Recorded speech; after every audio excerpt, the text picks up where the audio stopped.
మనం పోరాడేది మనుషులతో కాదు, శరీరులతో కాదు, సాతాను శక్తులతో.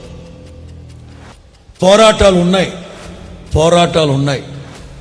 యవనస్తులారా, మీరు బలవంతులు, దేవుని వాక్యం మీ అందు నిలిచి ఉంది కనుక మీరు దుష్టుణ్ణి చెప్పాలి. దుష్టుణ్ణి ఇప్పుడు అందరికీ పోరాటాలు ఉన్నాయి.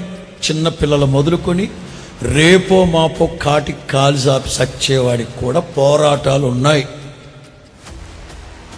ప్రత్యేకించి యవనస్తులకి బోలెడన్ని పోరాటాలు. ఈ గొలియాతు లాంటి సాతాను శక్తులు, దుష్టుని జయించడం అంటే, లోకాన్ని జయించడం అంటే, లోకములో ఉన్న వాటిని, నేత్రాశ, శరీరాశ, జీవపు.